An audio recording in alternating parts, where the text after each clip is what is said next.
Hi everybody, and welcome back to the channel. Welcome back to another one of my course vlogs, and you're out here seeing the back nine at Meadowlark Golf Club here in Huntington Beach, California.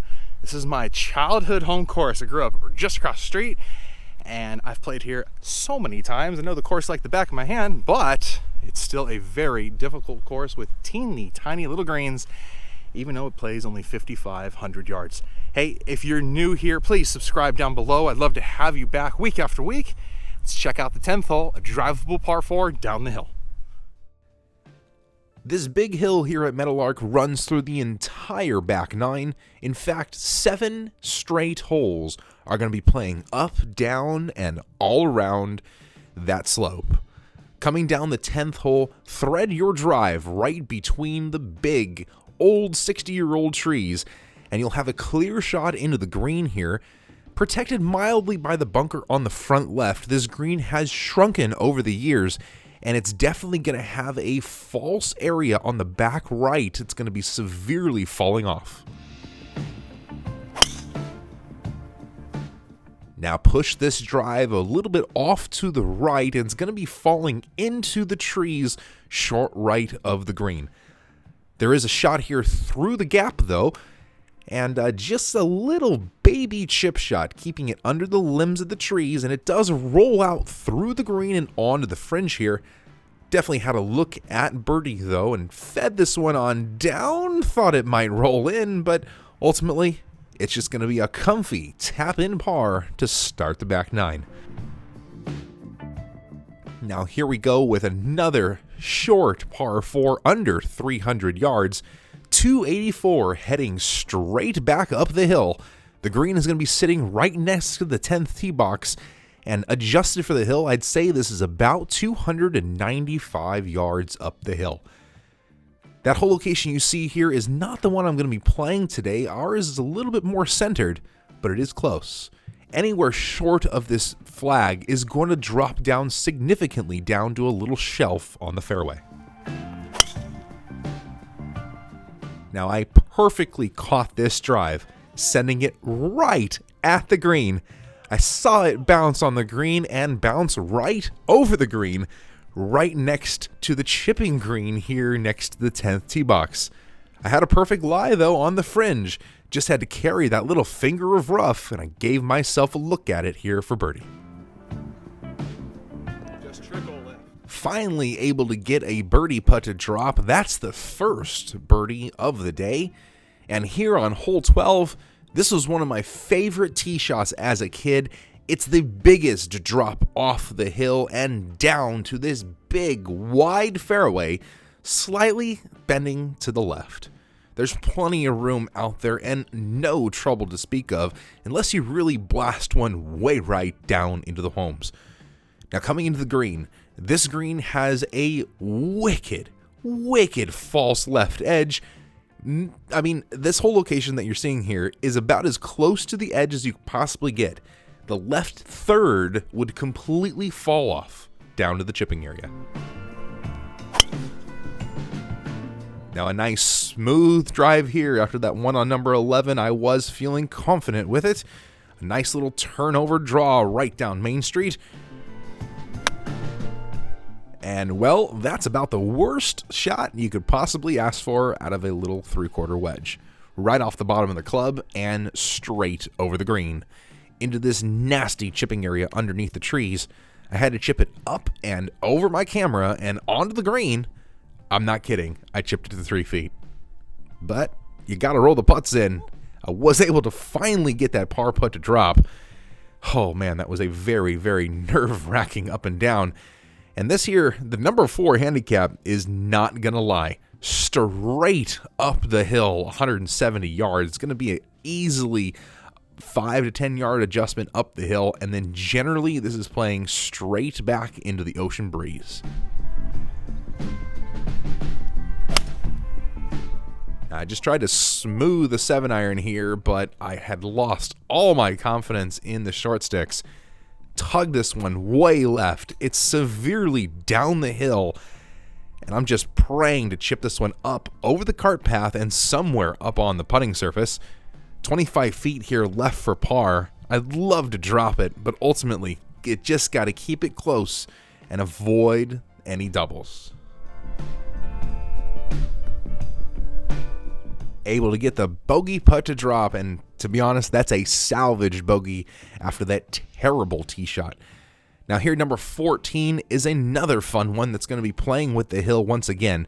It's very flat off the tee for the first 250 yards, and after that, it's going to be dropping down the hill, and the green is going to be tucked up against the trees in a little nook. So, as a kid, all I was trying to do was try to hit the tee shot over the hill, and man, the day that I saw my ball disappear, I couldn't wait to run on down there and knock it on the green. Nowadays, my ball is flying to the bottom of the hill, so things have evolved a little bit, but this green has not. It is still a very severe turtleback, especially on the back and right-hand sides. Now this drive went right down Main Street. Luckily this club was working for me today. Another nervy chip shot, especially after the one on hole 12, but I was able to get this one up there pretty snug and have a very good makeable birdie chance.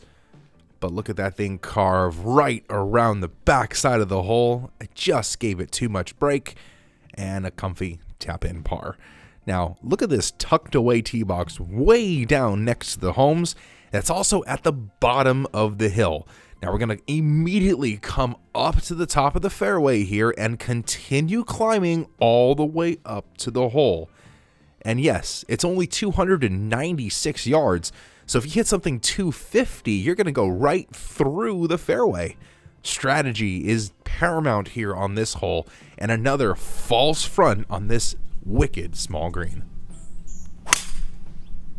Now I just had to shoot the gap here with my 3-wood. No chance I was going to be taking driver here, as it would definitely be too much club on this hole.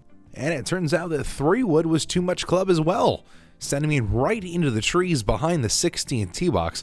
I just had to take a 7-iron here and chip it out, and I chipped it right onto the green, and it just ran through to the back fringe.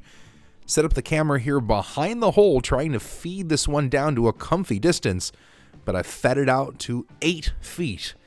This is not comfortable at all. A quick walk, a par on the scorecard, and we're on to the final par 3 of the day. The last hole it's going to be playing with the hills.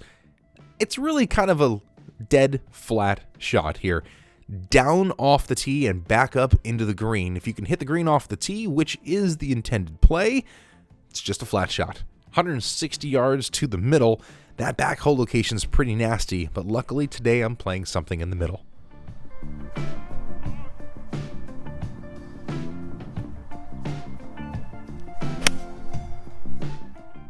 Now I left that little bit in there to show you all that I was not having a good day with the swing.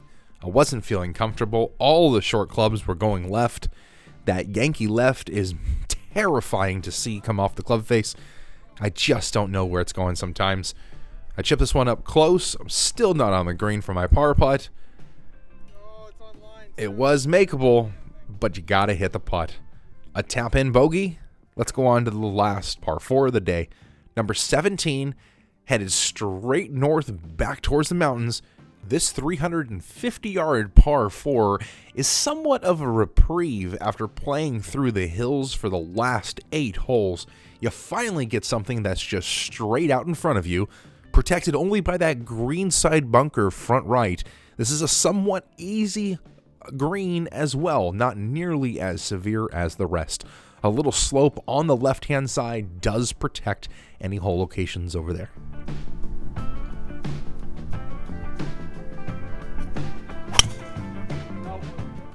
Now, after losing confidence in the short sticks, all of a sudden, the driver was lost as well. I tugged this one way left over onto the 18th fairway here, and I'm just trying to chip this one back onto the green, and yeah, I sent it over the green. So we got to now get it back up onto the green over the camera once again, and we did hit it close.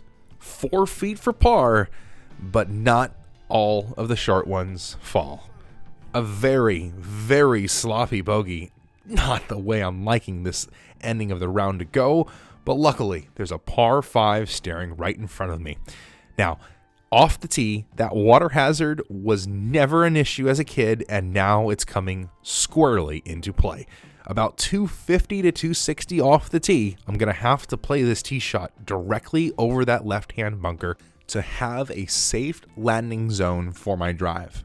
Now, coming into the green, this is really just going to be playing as a very long 2-shot hole for me.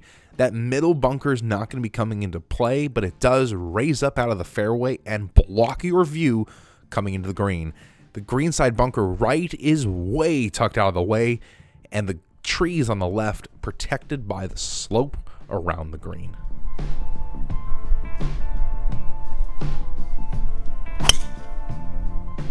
Now, comfortably, my miss was left today, so I did just swing away at this drive, knowing it would just go left and left and left, but actually it went pretty straight, just a draw right down the middle, but it was this 7-iron that went way left. And then it hit the cart path. And it just went on for days, and now I got this 35-yard chip shot up and over the tree, back onto the green here, just trying to get something that I can putt. I don't want to have to chip again. I guess you can say mission accomplished, as I do have a birdie look here. I was almost going to have him move his point.